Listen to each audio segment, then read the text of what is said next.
Hello everyone, welcome to my channel. आज करेंगे हम class 12 business studies and topic है हमारा impact of government policy changes on business and industries.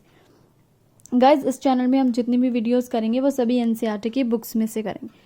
तो इसमें क्या बोला जा रहा है इस टॉपिक में, पॉलिसी चेंजेस, यानी कौन सी पॉलिसी की बात हो रही है। जो 1991 में लिबरलाइजेशन, प्राइवेटाइजेशन और ग्लोबलाइजेशन आए थे, वो जो पॉलिसी चेंज हुई थी उसका क्या इम्पैक्ट यानी असर पड़ा था हमारे बिजनेसेस पर।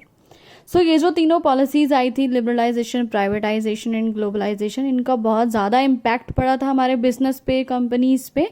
ठीक है, अगर हम बात करें इंडियन कॉरपोरेट सेक्टर की, इंडियन कंपनीज की बात करें, तो उनको बहुत सारे चैलेंजेस फेस करने पड़े थे। किसकी वजह से? ये जो पॉलिसी आई थी। तो सबसे पहला अपना चीज है इंक्रीजिंग कंपटीशन, यानी हमारे इंडिया के कंपनीज को बहुत सारा कंपटीशन फेस करना पड़ा था इन पॉलिसीज की वजह से। क्योंकि क्या हुआ था, सब रूल्स वगैरह चेंजेस हो गए थे। किस चीज़ को लेके? लाइसेंसिंग को लेके। यानी अब क्या था कि अगर आपको बिजनेस स्टार्ट करना है तो आपको लाइसेंस लेने की ज़रूरत नहीं है। ठीक है, कोई भी बिजनेस स्टार्ट कर सकता है। और साथ में फॉरेन फर्म्स, यानी फॉरेन की कंपनीज भी इंडिया में आके बिजनेस कर सकती थी। सो जो इंडिया की कंपनीज थी, इंडिया की फर्म्स थी, उनके लिए कंपटीशन बहुत बढ़ गया।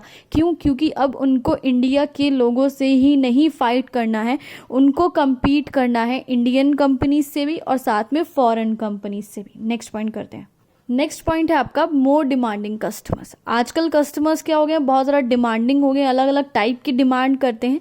क्यों? क्योंकि वो वेल इन्फॉर्म्ड है, उनको इंटरनेट पे यार सब कुछ, सारी इन्फॉर्मेशन मिल जाती है ना। जो आपके कस्टमर्स होते हैं, यानी हम लोग होते हैं, हमको सारी हर टाइप की इन्फॉर्मेशन मिल जाती है। किस टाइप के कैसे प्रोडक्ट्स चल रहे हैं, किस टाइप के प्रोडक्ट का क्या बेनिफिट होता है, हमें किस टाइप का प्रोडक्ट चाहिए। सो एक तो कॉम्पिटिशन बढ़ गया था।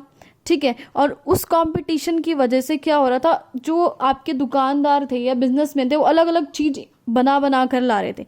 सो कस्टमर्स को बहुत सारी चॉइस मिल रही थी। वाइडर का मतलब है बहुत सारे ही ऑप्शंस, बहुत सारी चॉइस मिल रही थी। तो हर कोई चाहता था कि भाई इतनी सारी चॉइस में से सबसे बेटर क्वालिटी, सबसे बेस्ट क्वालिटी हम खरीदें, है ना। तो अब क्या हो चुका है, डिमांडिंग कस्टमर्स हो चुके हैं। नेक्स्ट पॉइंट है आपका रैपिडली चेंजिंग टेक्नोलॉजिकल एनवायरनमेंट।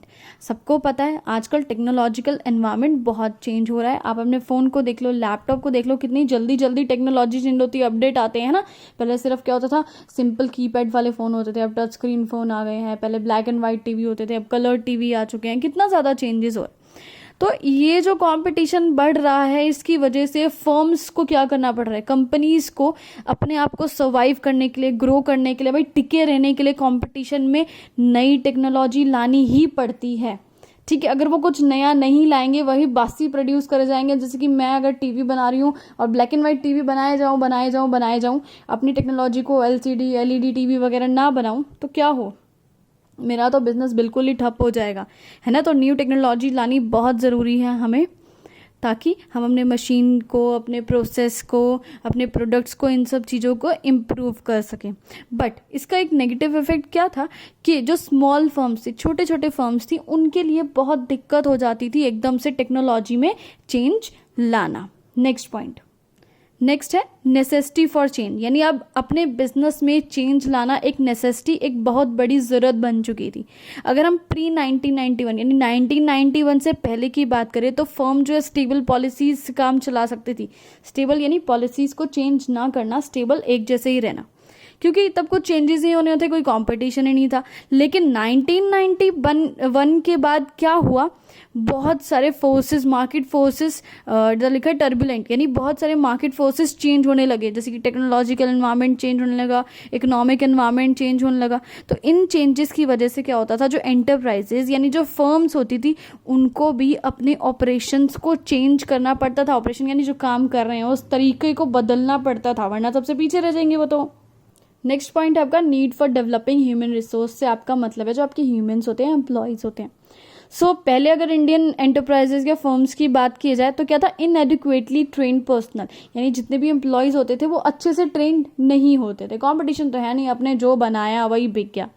लेकिन अभी न्यू मार्केट कंडीशंस आ गई हैं, सब कुछ बदल रहा है, तो कंपटीशन भी बढ़ रहा है। तो उस कंपटीशन में ज़रूरत पड़ती है कि हम अपने ह्यूमन रिसोर्सेज को डेवलप करें, उनको नई नई स्किल्स दें, ठीक है। अब जैसे कि आप किसी कॉल सेंटर पे बात कर रहे हो हैं और आपको प्रॉब्लम आती रहती है नेटवर्क पे और ढंग से आपकी वो प्रॉब्लम सॉल्व नहीं करते, आप तो सिम ही चेंज कर दोगे, तो जो चला ना पोर्ट करवा लेते हैं, है ना। तो अगर हमारे ह्यूमन रिसोर्सेज अच्छे होंगे, अच्छे से वो आपको कॉल पे सब कुछ डिफाइन कर देंगे, उनका जो प्रॉब्लम है उसको सॉल्व कर देंगे, क्यों आप नंबर चेंज करोगे, क्यों आप पोर्ट करोगे, है ना। सो ह्यूमन रिसोर्सेज का डेवलप करना आजकल बहुत ज़रूरी है। Next is market orientation. So पहले अर्लियर यानी पहले की बात की जाए तो क्या होता था, firms used to produce first, यानी पहले प्रोडक्शन कर दिया, फिर मार्केट जाओ और फिर सेल करो, यानी जो बनाया है उसी को बेच दो। लेकिन अभी अभी क्या हो रहा है, सब कुछ चेंज हो रहा है, अभी ऐसा नहीं हो रहा है। अभी फर्म्स को क्या करना पड़ता है, बहुत स्टडी करना पड़ता है, बहुत एनालाइज करना पड़ता है कि अपने कस्टमर चाहते क्या हैं, और फिर उसके अकॉर्डिंग प्रोडक्शन करना पड़ता है, फिर गुड्स बेचने पड़ते हैं। Next is loss of budgetary support to the public sector, यानी पहले क्या होता था, जो पब्लिक सेक्टर यानी गवर्नमेंट सेक्टर, उसमें लॉस होता रहता था, नुकसान होता रहता था, तो उसको बजट से गवर्नमेंट जो है बजट में से पैसा निकालती थी ताकि उसका लॉस सारा पूरा हो जाए, ठीक है। तो गवर्नमेंट क्या करती थी, बजटरी सपोर्ट यानी बजट में से पैसा निकाल के देती थी पब्लिक सेक्टर यानी गवर्नमेंट एंटरप्राइजेस को। लेकिन अभी ये सब डिक्लाइन यानी कम हो चुका है, पहले जैसी बात नहीं रही है। अब पब्लिक सेक्टर को भी ये समझा दिया गया है और उनको भी रियलाइज हो गया है कि भाई अगर हमें सर्वाइव करना है, हमें ग्रो करना है, हमें टिके रहना है, तो हमें एफिशिएंट होना पड़ेगा, हमें अच्छे से काम करना पड़ेगा, खुद के रिसोर्सेज बनाने पड़ेंगे, ठीक है। गवर्नमेंट हमें हेल्प नहीं करने वाली, सीधा वो कंपनी अपनी बंद ही कर देगी। तो ये सभी आपके पॉइंट्स है जिसके वीडियो खत्म हुआ। Thanks for watching this video, please like share and subscribe.